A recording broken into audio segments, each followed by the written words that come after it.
Midi 14h, Sud Radio, la France dans tous ses états. Est-ce que l'enfant, pour grandir, a besoin de recevoir une éducation à la sexualité dans le cadre scolaire ?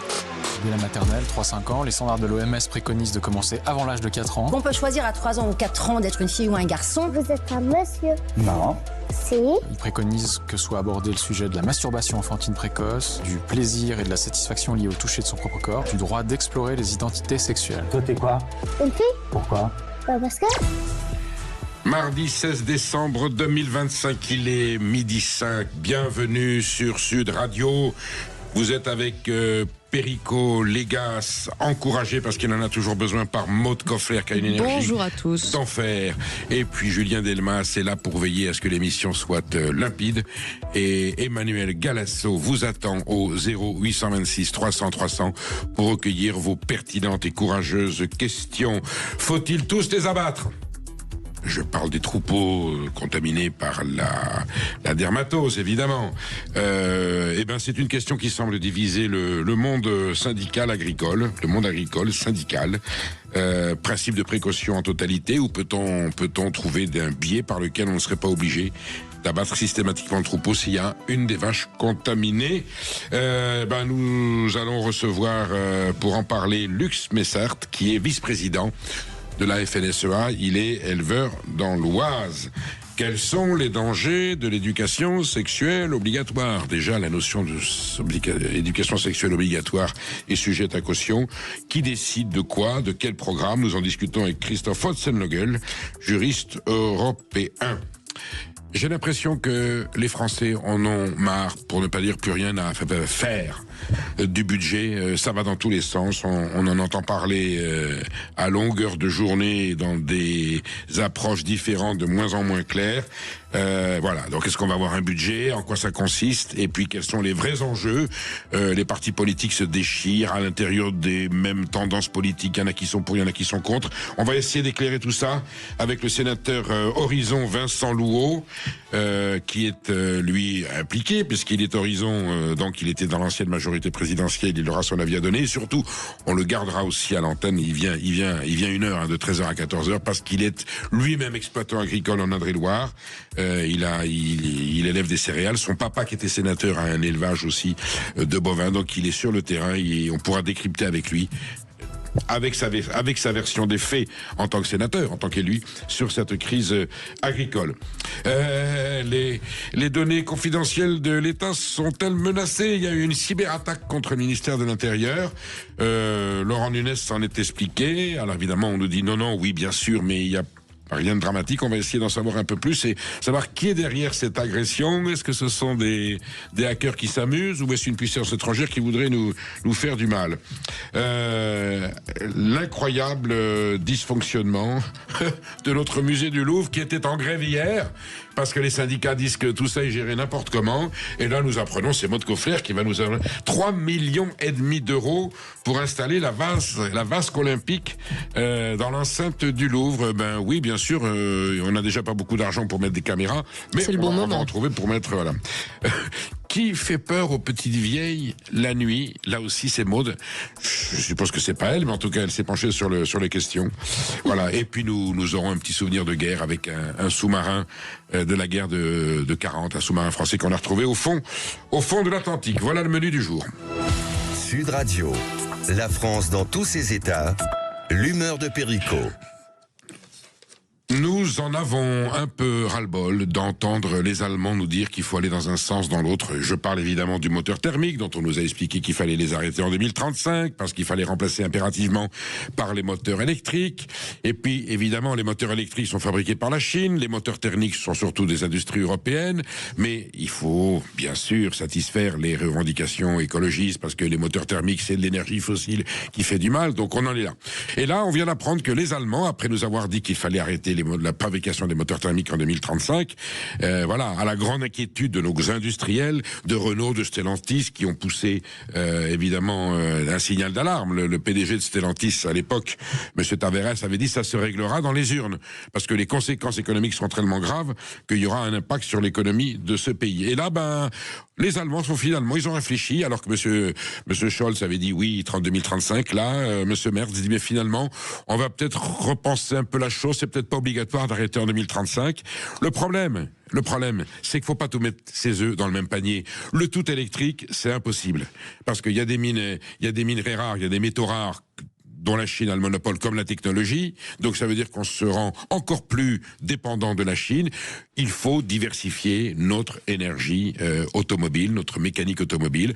On a besoin d'avoir des moteurs thermiques de moins en moins polluants. Il faut rechercher, il faut que les scientifiques se mettent au travail. Et on fait des progrès sans cesse. Les moteurs thermiques sont de moins en moins polluants, c'est une option. Et puis bien sûr aussi un petit peu de moteurs électriques, à condition qu'on ne soit pas dépendant de l'économie et de l'industrie chinoise. Ce que s'appelle la diversification. On ne met pas ses œufs dans tout le même panier. Mais le problème, c'est que tout est dicté par l'Allemagne. Donc l'Allemagne décide qu'on fait du thermique, on en fait, qu'on ne faut plus en faire tout de suite, on n'en fait plus tout de suite. L'Allemagne décide qu'on va signer le Mercosur parce que ça l'intéresse avec d'autres pays, donc on va signer le Mercosur. Finalement, nous, on se rend compte qu'on ne va pas le signer. Le CETA, c'était la même chose. Autrement dit, chaque fois qu'il y a un intérêt allemand dans un traité économique international, eh bien, on s'aligne sur les Allemands. Eux, les Allemands, ils ne servent que leur intérêt. Ils ne savent que leur intérêt. Ils défendent leur économie. Ce sont des patriotes. Ils peuvent être nationalistes quelquefois. Je rappelle qu'ils n'ont pas payé d'un dommage de guerre en 1945 parce que, il y avait une invasion. Ils étaient envahis, ils étaient occupés. Du coup, ils ont pu ressusciter leur économie.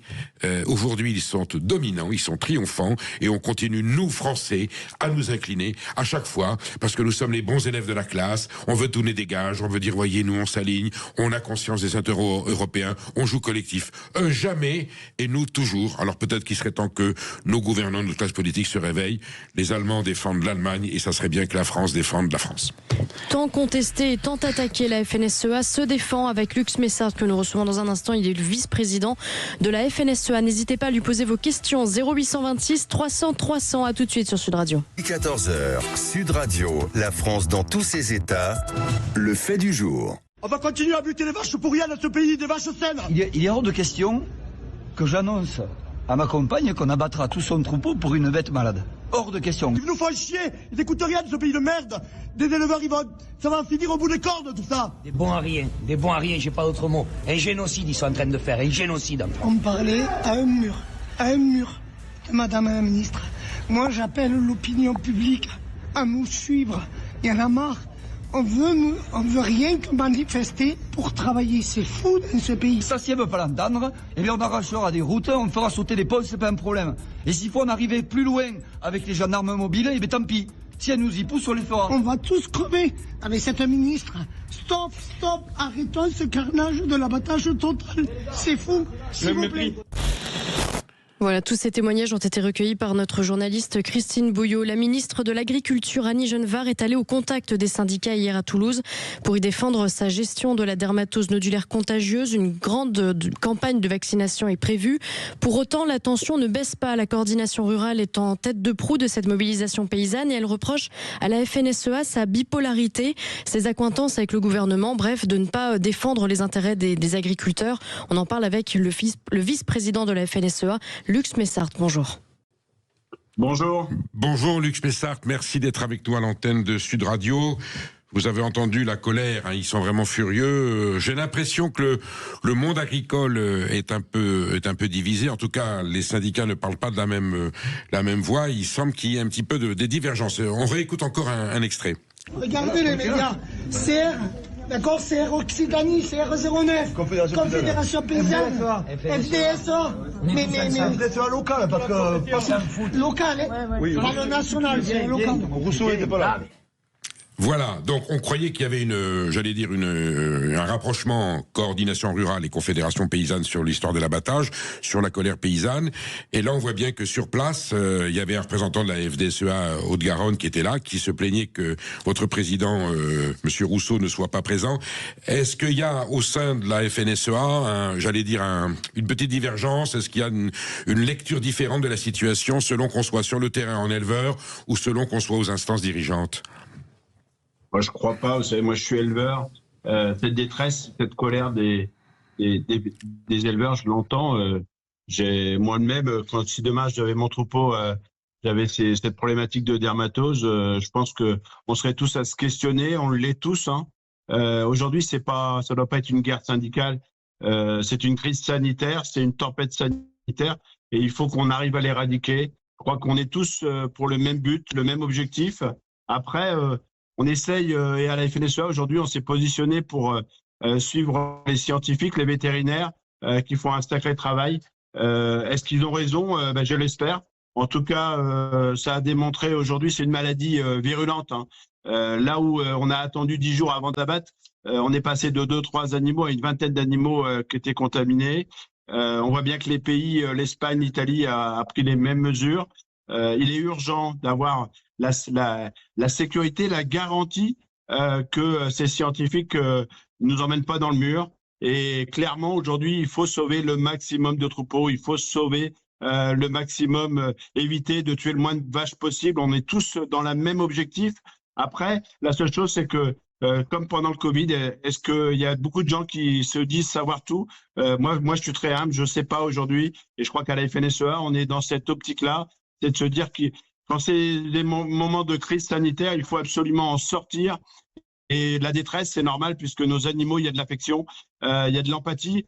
J'étais moi-même dans mon élevage ce matin, je peux vous dire que quand on les regarde, on n'a surtout pas envie. Ils sont là pour produire le meilleur lait, la meilleure viande française. Pourtant, quand vous voyez la détresse et la colère de vos collègues paysans, collègues, confrères même, est-ce qu'ils sont devenus fous, ceux qui disent que l'abattage systématique n'est pas nécessaire, que le principe de précaution dont on a pu constater dans le passé qu'il était quelquefois relatif, mais bien sûr que c'est une nécessité de prendre des précautions. On se rend compte ensuite a posteriori que c'était peut-être pas la peine d'aller jusque-là.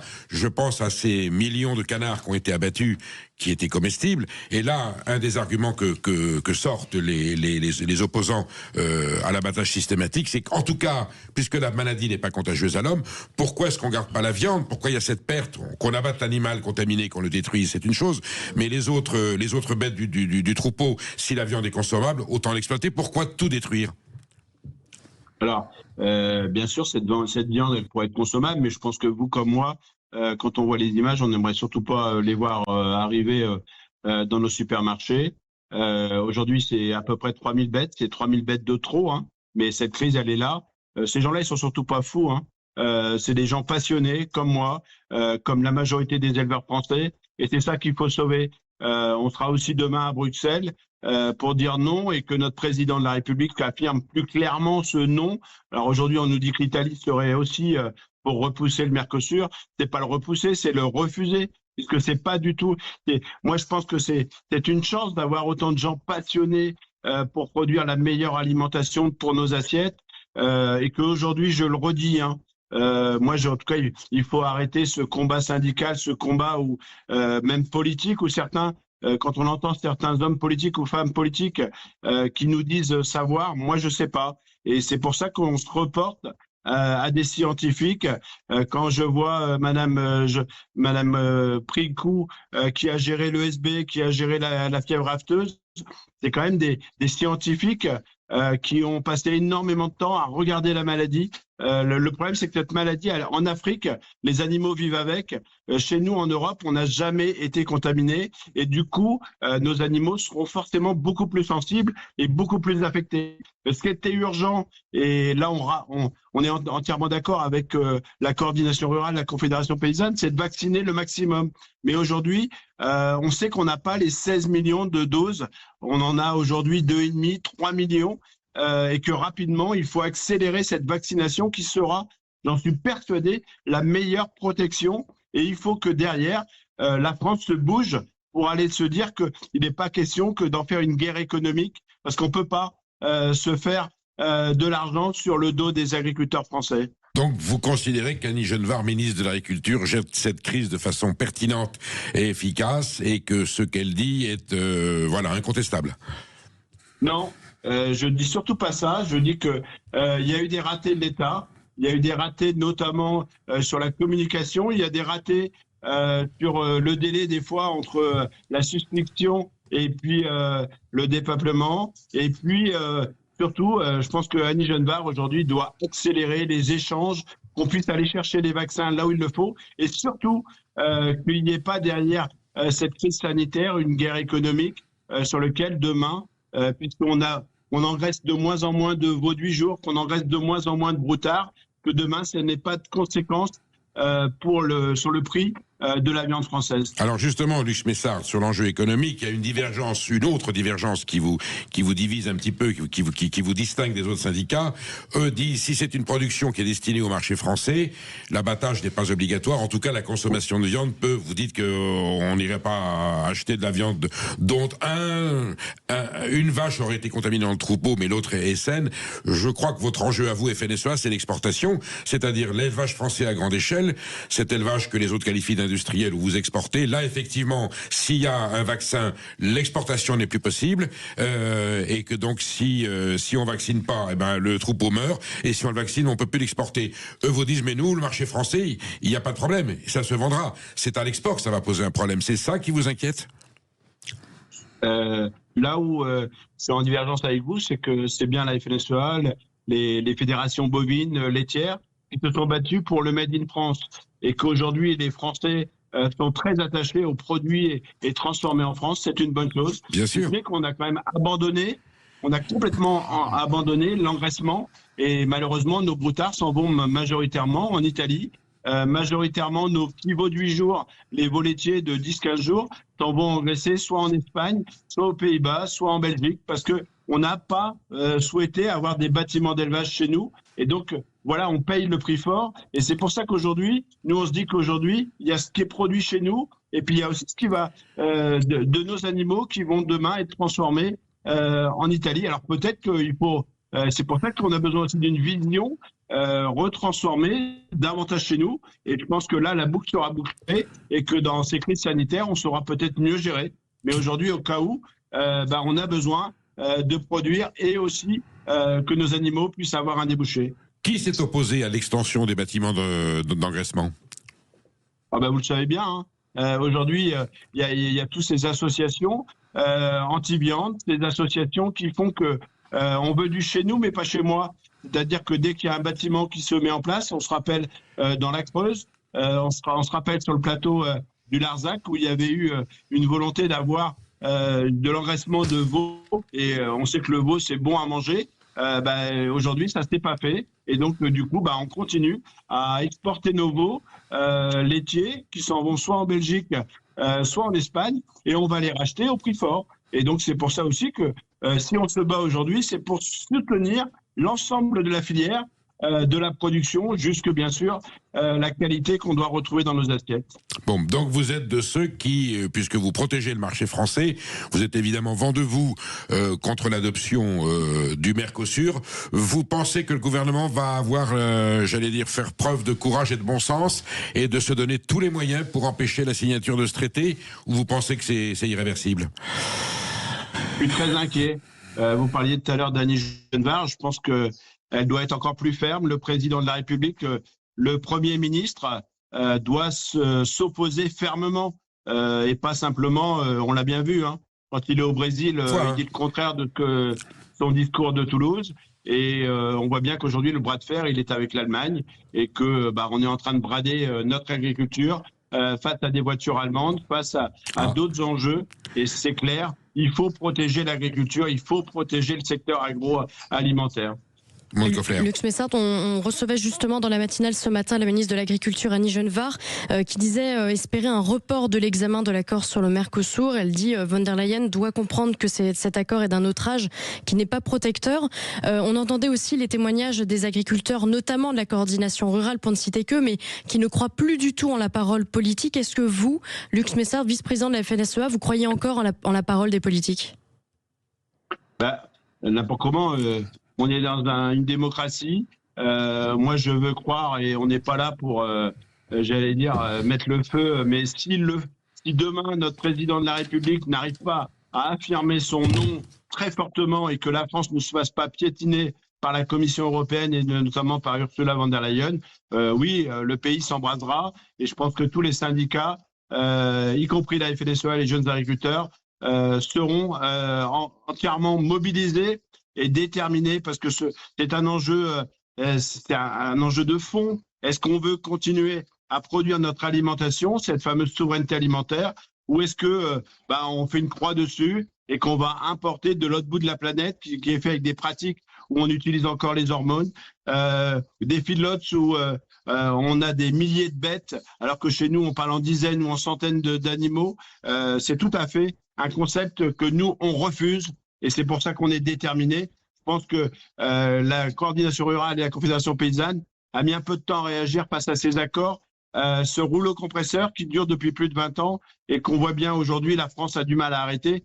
On appelle aujourd'hui vraiment à Emmanuel Macron, sauve ton agriculture, c'est indispensable. On est heureux de vous l'entendre dire, Luc Smessard, vice-président de la FNSEA. Merci d'avoir été à l'antenne de Sud Radio ce matin et probablement à très bientôt. Vous restez bien avec nous. Le ministère de l'Intérieur cyberattaqué, le Louvre qui ne sait plus quoi faire de l'argent qu'il n'a pas. On en parle dans un instant et on attend vos appels en direct 0826 300 300. À tout de suite sur Sud Radio. Serve du respect des heures limites de commande. Le sapin de Noël Sud Radio. Un peu de légèreté dans ce monde de brut, Perico. Mais oui, ma chère Maud, c'est Noël et Sud Radio est présent. Il y a un sapin de Noël à Sud Radio. Et la France, dans tous ses états, est heureuse d'offrir une machine à café Luxe Café de la marque Ninja. La Ninja Luxe Café est la machine à café qui vous offre une vraie expérience de barista. Vous savez, dans le TGV, le barista vous attend pour prendre le café. Donc, vous pouvez faire le barista à la maison. Vous organisez pour faire le TGV entre la salle de bain et puis la chambre. Un large choix de boissons. Alors, vous pouvez faire de l'espresso, de l'americano, du latte, du cappuccino et bien plus. Pour ça, que faut-il? Il faut taper Sapin, S-A-P-I-N, l'envoyer par SMS au 7 20 18. Sapin au 7 20 18 et on se retrouve à la fin de l'émission pour savoir qui est l'heureuse ou le regagnant de cette machine à café Ninja. Sud Radio, la France dans tous ses états, les perles du jour. Une cyberattaque inattendue a eu lieu, touchant le ministère de l'Intérieur, Perico. Oui, là c'est un peu plus grave. Des cyberattaques, il y en a souvent qui viennent de toutes parts. Alors on accuse souvent la Russie, mais bon, les hackers, il n'y a pas que des hackers en Russie. Souvent c'est des organismes de santé, des hôpitaux, des sociétés privées. Là c'est le ministère de l'Intérieur. Une vraie cyberattaque. C'était dans la nuit du 11 au 12 décembre. Bien entendu, le ministère a réagi. Laurent Nunez a confirmé qu'il y avait eu cette attaque, en assurant qu'il n'y avait rien eu, j'allais dire, d'irréversible, et que il n'y avait pas quoi de s'inquiéter. Alors d'autres informations disent que ce sont quand même près de 2 800 000 fichiers qui auraient été consultés ou contaminés ou ou détournés. On attend d'en savoir plus. C'est quand même pas rassurant, parce qu'on pensait tout simplement que un ministère comme le ministère de l'Intérieur, et à plus forte raison celui de la Défense, et pourquoi pas celui des Finances, imaginez qu'ils prennent les 36 milliards de dettes. On a combien de dettes? 3 600 milliards. Oui, Vous vous rendez compte qu'ils les prennent pour eux? On n'aurait plus de dettes. Non, je plaisante, je rigole. Non, mais le ministère de l'Intérieur, c'est sérieux. Espérons qu'on va nous dire toute la vérité. Il y aura peut-être une commission d'enquête. Mais si le ministère de l'Intérieur n'a pas trouvé le système de protection contre des hackers, alors au ministère de l'Intérieur, on dit c'est peut-être une attaque étrangère, mais c'est peut-être aussi des hackers qui veulent prouver au ministère de l'Intérieur qu'ils sont très forts, et en fait ils font ça pour s'amuser. C'est ça que c'est bien inquiétant, parce que ça intervient quelques semaines seulement après la cyberattaque des fichiers de la Fédération française de tir. Alors, quand même. Vous n'étiez pas né, ma chère Maud, il y avait la ligne Maginot en 1940, on nous avait expliqué qu'elle était infranchissable, la ligne Maginot, puis ils sont passés par les Ardennes, même si on nous avait dit attention, ils sont en train de concentrer des troupes sur les Ardennes, mais c'est pas possible, c'est infranchissable. Et là on pensait qu'il y avait une ligne Maginot qui nous protégeait, nos ministères de l'Intérieur, des cyberattaques. Eh ben ils sont quand même passés. Donc bon, tout est possible. Dormez, Français, dormez tranquille. Laurent Nunez veille au grain. Mais bon, on aimerait bien en savoir plus. Vous la reconnaissez, cette musique, mais alors que les employés du Louvre ont entamé une grève hier et que le musée semble cruellement manquer d'argent pour entretenir ses murs, une nouvelle improbable circulent sur les réseaux sociaux depuis hier, Perico. Oui, à prendre avec des pincettes, même si la somme est lourde. Eh bien, le Louvre qui sort d'une période de difficulté suite au cambriolage, il y avait eu Arsène Lupin dès 2025 qui est allé chercher les bijoux de la famille royale de France. Ils sont partis avec par la fenêtre à travers une nacelle, vous connaissez l'épisode. On s'était rendu compte que le système de sécurité était défaillant. La conservatrice a expliqué que, oui, effectivement, il y a des lacunes. Ensuite, il y a eu une inondation, vous vous souvenez? Oui. Il y avait l'eau des chiottes qui était rentrée dans voilà. Donc, et là maintenant, eh bien, au lieu d'investir l'argent nécessaire pour que alors du coup, pour qu'on parlait tout à l'heure ministère de l'Intérieur, est-ce qu'on peut faire une ligne Maginot au Louvre pour que les voleurs puissent pas rentrer et qu'on garde notre trésor? Eh bien là, on apprend que le Louvre, donc l'État, destinerait 3,5 millions d'euros pour installer la vasque des... On dit la vasque. La vasque des Jeux Olympiques. Mais c'est la vasque des Jeux Olympiques, vous savez, qui était montée avec la flamme. Pour l'installer, dans l'enceinte du Louvre, au jardin des Tuileries, vous voyez, à peu près, voilà. Les Tuileries, je pense, au même endroit, En tout cas, ça serait à nos frais. Donc 3,5 millions. Alors il y aurait 2,5 millions directement par le ministère de la Culture, ou enfin l'autorité d'État compétente, et 1,5 million par EDF. Voilà. Donc, je ne sais pas si c'est bien utile. On va en savoir plus. Pour l'instant, c'est une rumeur. Nous, on la soulève et on demande qu'à avoir la vérité. Et si on peut nous rassurer au niveau du sommet de l'État pour nous dire non, c'est pas vrai, tout ça est une fake news. Il n'y a pas d'argent prévu pour installer la vasque. Sauf que la vasque, faut quand même en faire quelque chose. Oui, mais enfin, il y a quelque chose d'absurde quand même à vouloir se retourner sur quelque chose qui fut beau et qui fut bien avec de très beaux souvenirs. Mais la tête de Marie-Antoinette, vous savez, pendant le spectacle, on a coupé la tête de Marie-Antoinette pendant le spectacle d'inauguration des Jeux Olympiques, et on pourrait mettre la tête de Marie-Antoinette dans la vasque du Louvre, aux Tuileries. Écoutez, vous avez l'imagination, vous devriez inspirer Thomas Joly. Enfin voilà, donc on vous tient au courant dès qu'on a des nouvelles, de la cyberattaque du ministère de l'Intérieur et puis de la vasque du Louvre, on vous prévient. Ma chère Maude, c'est pas moi. C'est pas moi. C'est pas moi, j'étais pas. Non, je plaisante. Un harceleur de vieilles dames sème la terreur dans une commune des Côtes d'Armor. Et ça fait 3 ans que ça dure. Ça se passe à Goudelin, une commune de 1700 habitants. La journée, tout va bien, mais quand la nuit tombe, une vingtaine de femmes âgées sont la cible d'un mystérieux rôdeur. L'une d'entre elles s'est même mise à noter tous ses passages, plus d'une centaine cette année, 3h20, 4h, 6h15. C'est aléatoire, dit-elle. Un harcèlement insupportable. En fait, c'est quelqu'un qui toque à la porte, en gros. Qui lui donne même envie de quitter la commune malgré l'organisation de certains habitants qui installent désormais des caméras, du grillage. Certaines veillent pour apercevoir l'individu, mais rien n'y fait. Pourtant, une nuit, cette dame l'aperçoit. Elle enfile rapidement ses chaussures, sa robe de chambre et marche à vive allure jusqu'au bout de la route pour lui hurler de loin « Je t'aurai, un jour je t'aurai ». Alors, le maire de la commune admet avoir mis du temps à prendre au sérieux les premiers témoignages. Aujourd'hui, il se trouve un peu démuni face à cette situation. Il dit avoir poussé les gens à déposer plainte. Sauf qu'un dépôt de plainte avec seulement quelqu'un qui vient frapper à votre porte, c'est quand même assez léger, dit-il. Une enquête a quand même depuis été ouverte pour que le village retrouve sa sérénité. Donc, cyberattaque contre le ministère de l'Intérieur, la vasque du Louvre qui coûte 3,5 millions, et là on a un village où il y a un drôle qui fait peur aux vieilles dames. Un drôle de bonhomme qui fait peur aux vieilles dames. Et on n'arrive pas à le trouver, donc il vient quand même... Malgré les caméras, mais, je pense qu'il faudrait des rondes de gendarmes toutes les nuits. Alors que ça serait vous, il se prend une mandale, le mec, s'il vient... Il faut pas venir taper à ma porte. Maud ne peut pas être partout. Qu'est-ce qu'on est, c'est la ligne Magimaude, vous voyez, donc, mais on peut pas la mettre partout. Une anecdote historique cette fois. Un sous-marin français a refait surface plus de 80 ans après avoir été perdu. Oui, c'est le sous-marin, le Tonnant, qui avait échappé au sabordage de la flotte française à Toulon quand les Allemands s'étaient emparés de la zone libre. Donc il était à Casablanca. Et hélas, il a été utilisé par le régime de Vichy pour s'opposer au débarquement anglo-américain de novembre 42, qui était le début quelque part de la libération de la France et de l'Europe. Et ce sous-marin est sorti de Casablanca où il avait été attaqué par des avions américains, un avion anglais, un Catalina, et arrivé au large de Gibraltar, il a été à nouveau attaqué. Il avait une voie d'eau, il a demandé à se réfugier dans le port de Cadiz.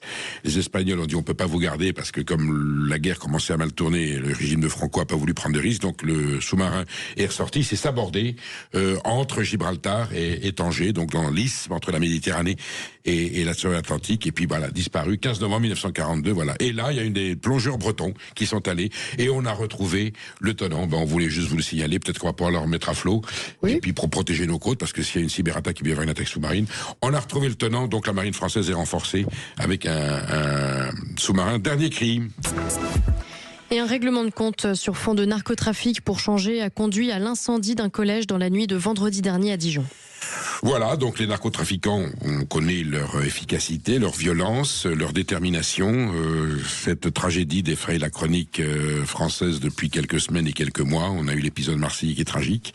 Et là, eh bien, c'est un lycée de Dijon qui est parti en flammes, avec des points d'incendie dans plusieurs endroits. Évidemment, la gendarmerie a fait une enquête, la police a fait une enquête. On a compris que c'était les narcotrafiquants. Donc aujourd'hui, ils s'attaquent à l'école. Décidément, l'inventaire que je vous fais ce matin prouve qu'on a des problèmes de défaillance, de sécurité, c'est pas fini. De garde, de sûreté publique. On espère que nos autorités et nos énergies gouvernementales prendront le taureau par les cornes, parce que là, brûler un lycée pour signe de vengeance, parce que en fait c'est une réponse à une sanction. Donc quand la République fait son travail, les narcotrafiquants s'attaquent à nos institutions, et là c'est l'école, c'est quand même le symbole le plus douloureux. Ça nous fait très mal, et on le dit franchement. Une enquête du Parisien nous plonge dans l'enfer dans un hôpital français, et là aussi ça fait peur, ma chère Maud. Oui, habituellement quand on lit un avis sur Google du genre établissement à fuir, on imagine que ça concerne un mauvais restaurant. Et là il s'agit d'un hôpital massacré par les commentaires, et pour cause, en octobre la Haute Autorité de Santé ne lui a même pas accordé sa certification, comme 4% des hôpitaux français quand même. Sauf que celui-ci, c'est la 3e fois qu'on la lui refuse, du jamais vu. Cet hôpital, c'est le centre médical de la Vénerie, un établissement d'addictologie et de soins médicaux de réadaptation. Il est situé à 50 km de Nevers, et les témoignages recueillis par le Parisien sont hallucinants. Les patients sont livrés à eux-mêmes. S'ils veulent faire une activité, ils doivent laisser un mot dans la boîte à idées pour éventuellement un jour, si les moyens le permettent, parvenir à faire autre chose que errer seul dans le jardin. Jamais les mêmes médecins, une direction instable, aucun psychologue, aucun respect des règles de stockage de médicaments. Ça commence à faire beaucoup. Cet établissement appartient à une famille qui n'a pas souhaité répondre aux Parisiens. Elle possède en tout 15 établissements, 3 ne sont pas certifiés et 4 sont sous condition. Bref, pour votre santé psychologique, quelle que soit votre addiction, surtout n'y allez pas. Eh ben, il manquait plus que ça, hein, un lycée qui brûle par les narcotrafiquants, et là, un hôpital qui est... On essaiera de trouver des bonnes nouvelles demain. Ah, mais dites-moi, merci, c'est pas bon. Pour voilà. notre santé psychologique à nous. Hein ? Et le Royaume-Uni, une dernière mauvaise nouvelle, impose des restrictions sur l'importation de certains aliments en provenance de l'Union européenne, et parmi eux, Perico, le jambon beurre. Ah oui, moi j'adore prendre l'Eurostar pour aller à... Je m'en fiche de Londres, ce que j'aime c'est les sandwichs qu'il y a à bord de l'Eurostar. Et ben là il n'y aura plus de jambon beurre, parce qu'il y a un peu de véganisme qui s'installe, donc il n'y aura plus de viande. Et donc si vous prenez l'Eurostar pour aller à Londres, eh bien... emportez votre petite encart. Attention, il y en a qui se sont fait arrêter à arriver à la gare avec un produit qui était considéré comme illicite, comme une amende.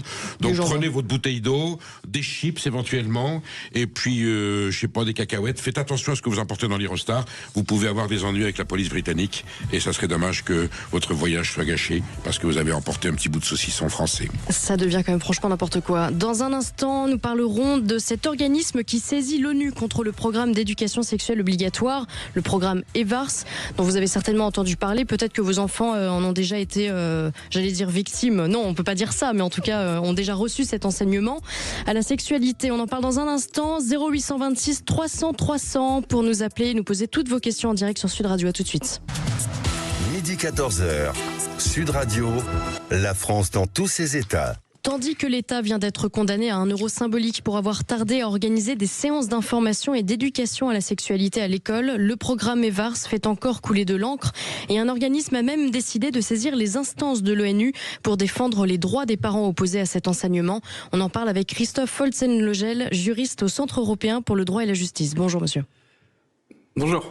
Bonjour Christophe Folzen-Legel. Donc vous êtes membre de European Center for Law and Justice. J'ai un anglais dramatique, mais je voulais expliquer ce que signifie ECLJ.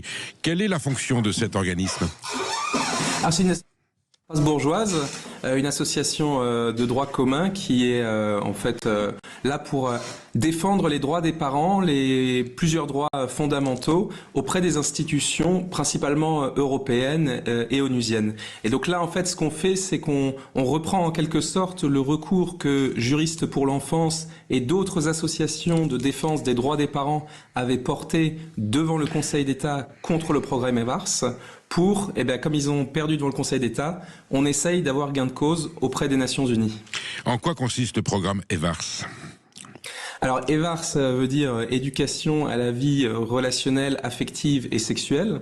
Donc, très concrètement, c'est 3 séances obligatoires chaque année de la maternelle au lycée pour apprendre aux élèves à être bien élevés vis-à-vis des autres, à faire part de leurs émotions, à avoir des relations saines avec les autres et puis à avoir une vie sexuelle épanouie. Et donc pour ça, il faut un ensemble de connaissances sur la biologie, sur la sexualité, la différence homme-femme et puis les questions contemporaines. Ça, c'est la présentation un petit peu gentille et générale du gouvernement. Mais en fait, derrière ça, il y a tout un ensemble de toute une idéologie woke qui est instillée et enseignée aux enfants avec vraiment une volonté d'influencer leur morale, leur choix, dans une direction qui n'est pas forcément celle que les parents veulent donner à leurs enfants. Et c'est ça vraiment qui est au cœur de la requête qu'on a adressée au Comité des droits économiques, sociaux et culturels des Nations Unies. C'est que c'est les parents qui sont les premiers éducateurs, qui doivent être en charge de l'éducation de leurs enfants. Et là, on a un programme qui pose des jugements moraux sur des questions sociétales extrêmement débattues et controversées, et qui prétend, outrepasser les parents pour, soi-disant, le bien des élèves. Donc, si on comprend bien, le programme EVAR, c'est un programme public, agréé par l'Éducation nationale, dans les programmes scolaires. Et lorsque vous avez cherché à, souligner des aspects contestables au niveau de l'éducation sexuelle, le Conseil d'État considérait que tout allait bien. Sur quel argument? C'est ça, tout va très bien, Madame la Marquise. Parce qu'en fait, faut bien comprendre que c'est une attaque en règle contre la famille et la parentalité. C'est une volonté globale de l'État et de l'Éducation nationale de prendre la main sur l'éducation des enfants pour, comme disait un précédent ministre de l'Enseignement, arracher les enfants aux déterminismes sociaux. Donc, au fondement vraiment de la justification ministérielle de ce programme, c'est de dire, dans les familles, il y a des abus sexuels parfois, certaines familles ne font pas correctement leur travail, on est dans une société hypersexualisée, il faut que les enfants soient formés correctement, et en fait, on peut pas faire confiance aux familles, donc c'est nous, État, qui allons prendre la main, et donc on va imposer 3 séances chaque année d'éducation sexuelle à vos enfants, et peu importe ce que vous en pensez, vous êtes obligé d'y aller. Vous ne pouvez pas déroger, que vous soyez scolarisé dans le public ou le privé, peu importe. Vous n'avez pas le droit de contester ce programme. Même vous pouvez être poursuivi si vous contestez ou si vous essayez de retirer vos enfants de ces cours. Et en fait, pour le Conseil d'État, qui est pas très attaché aux libertés fondamentales, on l'a vu depuis le Covid, en fait, il n'y a pas de problème. C'est le bien, en fait. L'éducation sexuelle, c'est sûr, c'est important, et c'est sûr, faut le reconnaître et le dire. Et à 80% ou je sais pas, plein de choses qui sont très bien dans ce programme, mais il y a un ensemble d'enseignements très précis qui vraiment pose des jugements moraux. Quels sont justement les principes, les concepts pédagogiques qui sont invoqués ou qui inspirent ce programme? Il y a des éléments particulièrement contestables ou qui peuvent inquiéter les parents? Écoutez, il y a un peu plus de 10 ans, en 2013, la ministre Nadja Vallaud-Belkacem avait dit qu'il y avait une pseudo-théorie du genre qui n'existait pas. Écoutez, aujourd'hui, c'est plus une théorie, effectivement, c'est une vérité républicaine, dont l'enseignement est obligatoire et indispensable. Il n'y a pas de débat ou d'opposition légitime. Les enfants doivent savoir, en 3e et en seconde, qu'il y a une différence entre sexualité et expression de genre, que les personnes intersexes existent, que c'est normal, que la science dit que c'est très bien, etc. On accuse tout le temps les parents qui sont contre ce programme d'inventer, de faire de la fiction, mais j'ai devant moi là, et je vous le montre, le livret d'accompagnement du programme. Donc il y a le petit logo, c'est le programme officiel. Il est clairement marqué dedans qu'il faut expliquer aux élèves les différences entre expression de genre et identité de genre. Là aussi, vous vous souvenez peut-être, il y a quelques années, Daniel Schneiderman avait eu le malheur de dire monsieur à un homme en t-shirt blanc. Épisode truculent. Truculent, ça maintenant c'est enseigné officiellement dans les programmes et les parents ont pas le droit de le contester, c'est scientifique. Je sais pas si vous vous demandez... Donc binaire et non binaire, on intègre ça au programme scolaire, transgenre, voilà. Un homme n'est pas un homme, une femme n'est pas une femme. Est-ce qu'une femme peut avoir des érections, Périgo-Légas? Ah ben c'est toute la question. Et là on nous le suggère ou non? Oui, on pense que... Ah ben oui, c'est vrai. Le clitoris et le pénis ont une même origine embryologique avec de nombreux points communs. Et puis pour montrer, je cite encore, les similitudes entre le pénis et le clitoris, le document 3 peut être mobilisé ainsi que les planches anatomiques du collectif Entre les jambes. Voilà, ça c'est le programme officiel. Et encore une fois, je le dis en souriant un petit peu. Que ce soit les Chevaliers du Fiel ou les humoristes qui fassent un sketch sur cette thématique, je trouverais ça tout à fait acceptable. Mais là, vous m'expliquez que c'est enseigné à nos enfants sous cette forme-là.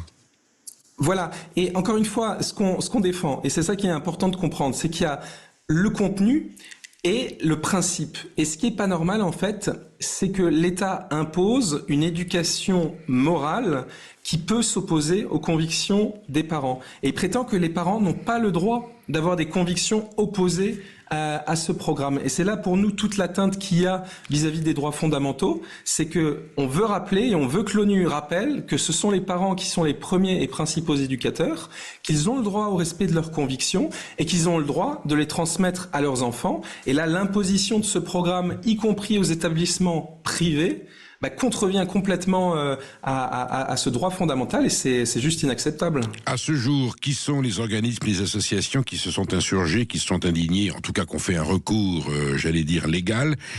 C'est une majorité d'associations de parents d'élèves ou vous vous sentez assez minoritaire? Est-ce que tout le monde a bien compris l'enjeu du problème?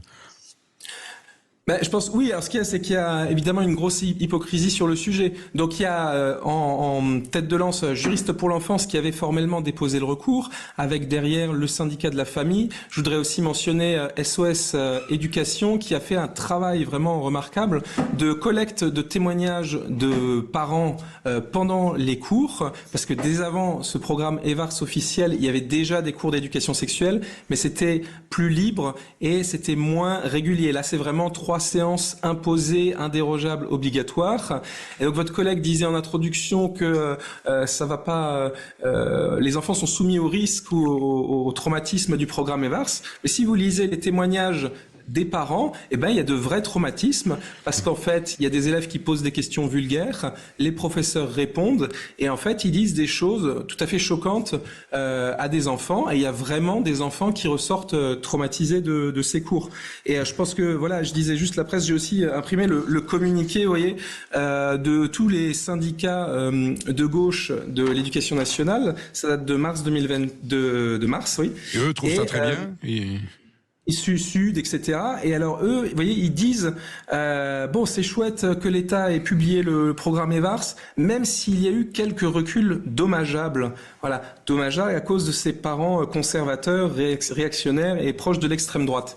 Donc je pense qu'en fait, tout le monde comprend qu'il y a bien un combat idéologique entre, d'une part, les progressistes, ceux qui trouvent que c'est très bien d'instruire ou d'éduquer les enfants aux idées woke et qui veulent aller de l'avant. Et c'est aussi le gros risque avec ce programme actuellement, c'est qu'en fait, il y a des tiers intervenants d'associations extérieures aux établissements qui peuvent venir dans les écoles pour dispenser ces fameuses 3 séances d'éducation à la sexualité. Et on a déjà là aussi plusieurs témoignages de jeunes femmes. Je pense notamment à Julia Torlé, présidente et porte-parole de S Homophobie, qui a été invitée à l'université d'été de la France Insoumise et qui a dit qu'elle se faisait un plaisir de tricher pour justement parler de sa transidentité, de son lesbianisme aux jeunes élèves. Il y a Lolita Rivet, une professeure des écoles, qui est récemment aussi sur un média sur YouTube a expliqué qu'aux enfants de maternelle, elle leur disait de toucher leur partie intime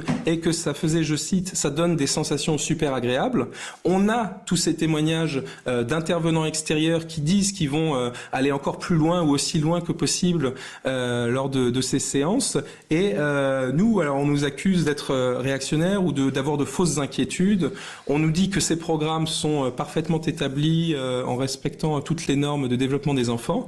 Mais en fait, il y a a un vrai risque pour les enfants en fait d'avoir un enseignement qui n'a aucune qualité en fait. Christophe Fossenlegel, tous les recours ont été épuisés au niveau français, au niveau européen pour que vous ayez à l'ONU. Ça veut dire que toutes les instances aujourd'hui nationales et européennes ont donné leur quitus pour ce programme EVARS.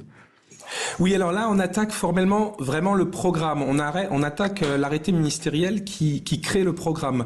Maintenant, il va y avoir d'autres enjeux et il pourrait y avoir d'autres recours en France. Je pense notamment à la disposition de livres choquants dans les fameux CDI, les centres de documentation des établissements, puisque là aussi, les parents peuvent parfois demander le retrait de livres qu'ils considèrent comme inadaptés, et s'il y a un refus, il peut y avoir une poursuite.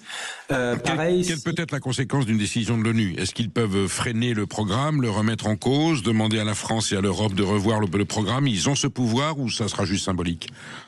Oui, en soi, ils ont vraiment ce pouvoir. Maintenant, c'est un pouvoir diplomatique, donc la France peut ne pas obéir. Mais ils peuvent vraiment demander à la France de suspendre l'application de ce programme. C'est ce que nous, on demande pour qu'ils voient bien toutes les problématiques, toutes les questions morales qui sont abordées dans ce programme, toutes les dérives qu'il y a déjà et qu'il y aura. Et ensuite, ils peuvent demander à la France de revoir sa copie en quelque sorte, de réviser le programme, de rester sur des questions plus biologiques, plus fondamentales, plus cohérentes, et de délaisser le programme de tout ce qui concerne le genre. Bien compris, Christophe Fossenlegel. Merci pour ce témoignage. Évidemment, on suit ce dossier, on n'hésitera pas à vous rappeler, vous nous donnerez la suite de cette démarche. Vous restez avec nous allons recevoir le sénateur Vincent Louault. On va parler avec lui un peu budget où on comprend plus rien et surtout lui qui est exploitant agricole, il va nous donner son avis sur la crise bovine. À tout de suite et vous nous appelez au 0826 300 300. Emmanuel Galasso attend vos questions avec impatience. La France dans tous ses états, le face-à-face. Vous êtes bien sur Sud Radio, il est 13h03, vous êtes avec Perico Légas qui reçoit le sénateur d'Indre-et-Loire, donc de Touraine, Vincent Louault, qui a deux casquettes. C'est un sénateur qui s'intéresse au budget, mais c'est un sénateur qui a une exploitation agricole en polyculture et qui élève de jolies vaches que je connais puisque je suis allé voir son papa qui était sénateur lui aussi, et quand je suis arrivé, le sénateur était avec sa fourche en train de donner du foin à ses bêtes. Donc on va parler budget. Pas trop, parce que les Français ne comprennent plus rien. On voudrait juste un point d'éclaircissement. Et puis surtout, on va faire un tour d'horizon sur la crise agricole. On a reçu ce matin Luc Messer, vice-président de la FNSEA, et on discutera avec Vincent Louault. Est-ce que le monde agricole est un peu divisé sur les notions d'abattage et de principes de précaution? Vincent Louault, merci d'être dans le studio de Sud Radio aujourd'hui, de prendre sur votre précieux temps sénatorial pour venir éclairer nos consciences et nos esprits. D'abord, ce budget. Alors attendez, c'est parlons vrai, le thème de l'antenne, vous savez, parlons vrai. J'ose pas être grossier, mais c'est un budget, quoi qu'il en sorte, c'est un budget à la con, pardon d'être grossier, ou est-ce qu'on peut arriver à un budget intelligent, cohérent, qui fasse du bien à la République, ou ça va être forcément un budget compromission, avec, pour faire plaisir à l'un, on aura dépossédé Jacques, et pour faire plaisir à Jacques, on aura dépossédé Paul. Vous avez bien résumé la situation. Bonjour à vous, Perico Légas. La situation est compliquée. Vous savez, dans notre monde, c'est toujours l'Assemblée nationale qui a le dernier mot. Heureusement. Voilà, heureusement. Le peuple a le dernier mot. Nous, au Sénat, on a fait un travail qu'on a essayé de faire sérieusement. On a trouvé certaines économies. On a reculé sur certaines recettes parce qu'on a 2-3 valeurs. Et aujourd'hui, on a un budget qui est fortement dégradé, c'est-à-dire qu'on est plutôt à 5-6 milliards de hausse du déficit que prévu. Donc c'est pas une copie qui est entièrement satisfaisante pour les sénateurs, sachant que le gouvernement arrive avec une demi-heure avant la séance avec un petit amendement qui dégrade encore de 4 milliards l'histoire. 5-6 milliards de déficit, c'est-à-dire qu'on aggrave un tout petit peu la dette. Tout à fait. Voilà. Bon. Tout à fait. Donc le jeu si on peut appeler ça un jeu, ce qui va arriver dans les prochains jours, une CMP, une commission mixte paritaire, 7 députés, 7 sénateurs qui se réunissent en conclave, là c'est 2 jours, et qui vont essayer de trouver des points d'accroche pour les copies qui ont été travaillées en partie par l'Assemblée nationale. Ils n'ont pas fait la deuxième partie des missions du Sénat. Et la partie du Sénat, donc il y a une discussion. Ça veut dire qu'on se met d'accord, chacun apporte sa contribution, celle du Sénat, celle de l'Assemblée, commission mixte paritaire, elle parle bien son nom. Sans le gouvernement. Qu'est-ce qu'il en ressort? Un projet de loi Ce qui ressort, vous travaillez sur le texte tel qu'il est sorti de Sénat, vous faites ce que vous voulez, vous avez plutôt un crayon magique qui fait que vous pouvez écrire ce que vous voulez pour avoir une copie. Le tout, c'est trouver des points d'accord, parce que un consensus entre les deux chambres. Un consensus entre les deux chambres, une majorité, il faut que ça soit voté majoritaire, et vous avez un atterrissage. En cas de conclusion positive, donc avec une CMP conclusive, automatiquement ça repart à l'Assemblée nationale. Et qu'est-ce qui va se passer à l'Assemblée nationale? Ça, je peux pas vous le dire. C'est là où on dit que l'Assemblée a le dernier mot. C'est là où l'Assemblée a le dernier mot. Il y a un consensus sénateur-député, il y a un texte qui sort de la commission mixte paritaire, un budget pour 2026, comment la République va être gérée, et si on se met d'accord, c'est voté par l'Assemblée ou pas? Voilà. Bon, là, quelle est votre inquiétude? Attendez, c'est que si la commission mixte paritaire n'est pas conclusive, automatiquement ça repart en deuxième lecture et on fait un tour de tourniquet. C'est un mouvement. Sénat un coup? Non, à l'Assemblée nationale. Que à l'Assemblée, d'accord. Donc c'est un mouvement perpétuel. Ça peut ne pas s'arrêter. Vous les sénateurs, ça y est, vous avez dit votre mot. Voilà. Vous avez plus rien à rajouter. La commission mixte constate en fait le fait qu'on n'est pas capable de se mettre d'accord et ça bute. Donc après tout le jeu, ça va être les groupes politiques jusqu'où ils vont vouloir aller pour trouver un consensus. Nous par exemple chez Horizon, on est parfaitement clair, on l'a dit pendant tout le débat au Sénat. Vous êtes venu vous exprimer là-dessus, enfin voilà, je vous avais eu au téléphone. Je vous avais eu ou je vous avais dit réserves, on avait très sérieuses. Non, on a des valeurs sur ce qui arrive à peu près en conclusion, c'est que quand on travaille sur les dépenses, nous sommes incapables de trouver des économies sur les dépenses. Et la seule façon de faire un budget, c'est d'augmenter les recettes. Donc c'est encore matraquer nos habitants et surtout nos entreprises. Donc là, on a deux visions du monde qui s'affrontent. Et nous, chez Horizon, on a toujours dit depuis le début qu'on ne pouvait pas faire tomber la bouteille à encre, encore une fois, sur le budget. Donc, on sera droit dans nos bottes pour... déjà, on est en CMP. Alors, vous, à Horizon, de quoi ne voulez-vous pas, hein? Nous, ce qu'on ne veut pas, c'est des hausses massives, notamment sur les forces productives de ce pays, que sont les entreprises, les petites entreprises et les habitants. On ne peut pas toujours dire, à un moment, on va faire déraper la dette et augmenter le poids de la fiscalité dans ce pays. Parce qu'on ne veut pas faire d'efforts sur les dépenses. Donc le vrai problème, c'est les politiques refusent l'obstacle de la dépense. Ça, c'est pas possible, c'est dans notre ADN, on fait de la dépense. Donc il faut à tout prix être capable de réviser des trajectoires de dépenses fortes. Là-dessus, vous êtes solidaire. Combien de sénateurs Horizon, Vincent? Alors dans le groupe des indépendants, on n'est pas que Horizon, parce qu'on a des radicaux de gauche, on est une dizaine, une douzaine. Et le groupe parlementaire à l'Assemblée, c'est 23, je crois. Oui, un peu plus, oui. Un petit peu plus.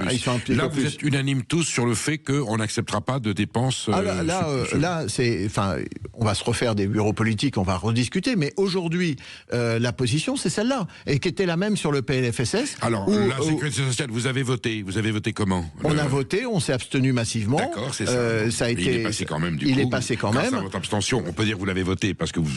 Oui, mais ça n'a pas été compris. Quand on dit abstention, tout le monde dit ça y est, Édouard Philippe est en train de dire il vote contre, il vote contre, il vote contre. On arrête le délire. Aujourd'hui, c'est plus du tout la même situation. Sur le PLF, il y a quand même une butée qui est celle de dire nous, pour nos enfants, on va pas. Pour le budget de la Sécu, on était d'accord. Oui. Là, qui dégrade de 23 milliards. Là, c'est la loi de finances, c'est le budget d'État. Voilà. Et ils nous ont refilé 4 milliards de dettes de la Sécu sur le budget principal. Et là, ça sera non. Et là, s'ils maintiennent ça, s'ils maintiennent ce déficit, ça sera non. Ça sera non, et surtout, ça sera non si ces 4 milliards, ou ces 5 milliards, ou ces 10 milliards, il faut les reprendre dans la poche de l'impôt sur nos habitants et sur nos entreprises. Est-ce que le gouvernement de Sébastien Lecornu a besoin de vos voix, Vincent Louot, celle des députés Horizon, pour faire passer ce budget, où il peut se passer de votre soutien? Je sais pas, j'ai pas fait les comptes. Non, mais ça va être Icarac, là aussi.